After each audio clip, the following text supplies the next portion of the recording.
राधे राधे मेरे प्यारे भाइयों बहनों माताओं व बंधुओं, संस्कार की बातें चैनल में आपका स्वागत है। बंधुओं, आज मैं आपको सुना रही हूँ सावन मास महात्म की कथा। बंधुओं, सावन मास महात्म की कथा सुनने से भगवान शिव अपने भक्तों पर असीम कृपा बरसाते हैं। बंधुओं, जो मनुष्य भी सावन मास महात्म की कथा को सुनते हैं, भगवान शिव उनकी हर इच्छा शीघ्र पूरी कर देते हैं। बंधुओं, यदि आपने हमारे YouTube चैनल संस्कार की बातें अब तक सब्सक्राइब नहीं किया तो जरूर करें और बेल आइकन दबाना ना भूलें, ताकि आपको हमारी आने वाली सभी वीडियोस की जानकारी सबसे पहले हो सके। बोलो शिव शंकर भोलेनाथ की जय। भगवान शंकर जी ने श्री सनत कुमार जी से कहा, हे देवेश, अब मैं तुम्हें शुभ पवित्रारोपण के संबंध में बताता हूँ। पहली सप्तमी के दिन अधिवासन कर, अष्टमी के दिन पवित्रारोपण कर। जो जीव पवित्रा बनवाता है उसके पुण्य का फल कहता हूँ। हे विप्र, वह एक महाव्रतदान सब तीर्थोभिषेचन का फल प्राप्त कर लेता है, इसमें कोई संशय नहीं, क्योंकि सर्वगता शिवा सब में निवास करती हैं। अतः ना तो आधी दुख पीड़ा और व्याधि होती है, ना उसे शत्रु का भय होता है, ना ही उसे ग्रह पीड़ा सताती है। हे विप्र, नर तथा राजाओं के पुण्य की वृद्धि करने वाला इससे बढ़कर दूसरा कोई साधन नहीं। हे सनत कुमार, मैं तुम्हारे प्रेम के कारण इस सौभाग्य उत्पादक साधन का प्रकाशन कर रहा हूँ। हे वत्स, श्रावण महीने की शुक्ल पक्ष की सप्तमी के दिन अधिवासन करके सब अर्चन का सामान संचित करें। देवी के प्रति उत्तम युक्ति द्वारा गंध, पुष्प, फल आदि सब पूजन सामग्री लेकर अनेक तरह के नैवेद्य, वस्त्र, आभरण आदि एकत्रित करें। फिर पवित्रा निर्माण करके पंचगव्य प्राशन करना चाहिए।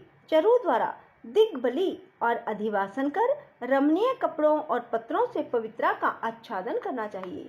100 बार देवी के मूल मंत्र से अभिमंत्रित करके संपूर्ण शोभायुक्त उस पवित्रा को देवी के सामने स्थापित करना चाहिए।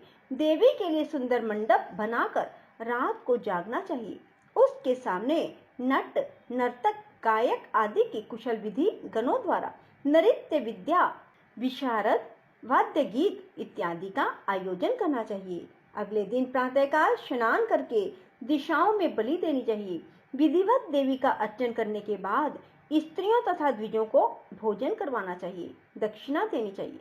हे सनत कुमार, यथाशक्ति नियमों का पालन कर राजा को स्त्री, जुआ, शिकार और मांस का बड़ी दृढ़ता के साथ त्याग करना चाहिए। द्विज और आचार्य को स्वाध्याय का, वैश्य को खेती और व्यापार का कार्य 5-7 दिन बिल्कुल नहीं करना चाहिए। ऐसा ना कर सके तो केवल 3, 1 या आधा दिन अपना कारोबार बंद करके केवल देवी के ध्यान में अपने मन को लगाना चाहिए। जो ज्ञानी सविधि पवित्रारोपण नहीं करता, हे वत्स, उसका पूरे वर्ष भर अर्चन निष्फल जाता है। अतः मनुष्य को भक्ति द्वारा देवी परायण होकर प्रतिवर्ष शुभ पवित्रारोपण करना चाहिए। कर्क अथवा सिंह का सूर्य हो जाने पर श्रावण मास की शुक्ल पक्ष की अष्टमी के दिन देवी के लिए पवित्रारोपण करना चाहिए। इसे ना करने पर दोष होता है, क्योंकि यह नित्य कर्म है। श्री सनत कुमार ने पूछा, हे महादेव, आपने जो पवित्रारोपण कहा है, हे प्रभु, इसके निर्माण की विधि ठीक तरह से बताइए। भगवान शंकर ने कहा, हे वत्स, रेशमी वस्त्र, कुश या कांसे से निर्मित या ब्राह्मणी द्वारा रुई से सूत कताना चाहिए। सूत्रों को त्रिगुण कर पुनः त्रिगुणित करने पर उनकी 360 संख्या होनी चाहिए। 308 सूतों को उत्तम, 270 को मध्यम, 180 सूतों को अधम कहा है। 100 ग्रंथि का उत्तम, 50 ग्रंथि का मध्यम, 16 ग्रंथि का पवित्रा कनिष्ठ होता है, या 6-3, 4-2, 12-24, 12-8 ग्रंथि का कृष्ण पवित्रा होता है। देवी प्रतिमा की नाभि तक सीमित पवित्रा कनिष्ठ, जांघ तक मध्यम, जानू तक की पवित्रा उत्तम होती है। उस पवित्रा की सब गांठों को केसर से रंगना चाहिए और सर्वतोभद्र देवी पर देवी का अर्चन करके देवी के सामने कलश या बांस पत्र पर पवित्रा रखनी चाहिए। 3 सूत्रों में ब्रह्मा, विष्णु, शंकर का आवाहन करना चाहिए। 9 सूतों में ओमकार, सोम, वहनी, नाग, चंद्र, रवि, ईश और विश्वदेव का आवाहन पूर्वक स्थापन करना चाहिए। अब मैं ग्रंथियों में देवों के स्थापन की विधि कहूँगा, तनिक ध्यान पूर्वक सुनो। क्रिया: पौरुषी, वीरा, विजया, अपराजिता, मनोन्मयी, जया, भद्रा, मुक्ति और ईशा। इन नामों के आदि में प्रणव लगाकर ग्रंथि संध्या के अनुसार आवृत्ति करके आवाहन तथा चंदन आदि से अर्चन करना चाहिए। धूप देकर प्रणव द्वारा अभिमंत्रित कर देवी को पवित्रारोपण का विधान मैंने तुमसे कहा है। जिन दूसरे देवों को प्रतिपदा आदि तिथियों में से पवित्रारोपण करना चाहिए, उन देवों को मैं तुमसे कहता हूँ। धनत, श्री गौरी, गणेश, चंद्रमा, गुरुजन, भास्कर, चंडिका, अम्बा, वासुकी, ऋषि, चक्रपाणी, अनंत, शिव, ब्रह्मा और पितृ, इन देवों का प्रतिपदा आदि तिथि में अर्चन करना चाहिए। यह पवित्रारोपण प्रधान देवों का है। उनके अंग देवों को 3 तार वाला समर्पण करना चाहिए। भगवान शंकर ने कहा, हे सनत कुमार, सावन मास के दोनों पक्षों की नौमी के दिन का जो विधान है तुम उसे सुनो।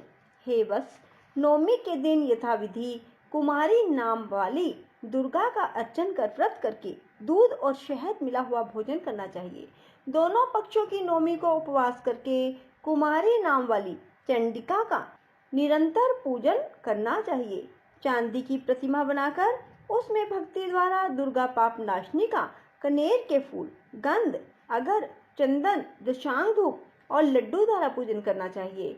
कुमारी को भोजन करवाकर भक्ति से ब्राह्मण और ब्राह्मणियों को भोजन करवाना चाहिए। फिर मौन हो बिल्व पत्र भोजन करना चाहिए।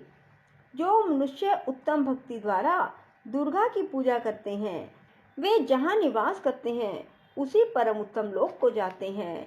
हे विप्रेंद्र, मैंने तुमसे यह नौमी का विधान कहा। यह प्राणियों के सब पापों को नष्ट करने वाला, पुत्र पौत्र आदि की वृद्धि करने वाला, सब संपत्तियों को देने वाला और अंत में सद्गति देने वाला है। बोलो शिव शंकर भोलेनाथ की जय। राधे राधे, जय श्री कृष्णा। बंधुओं, यदि आपको हमारी वीडियो पसंद आए तो इसे लाइक करें और शेयर भी जरूर करें। धन्यवाद।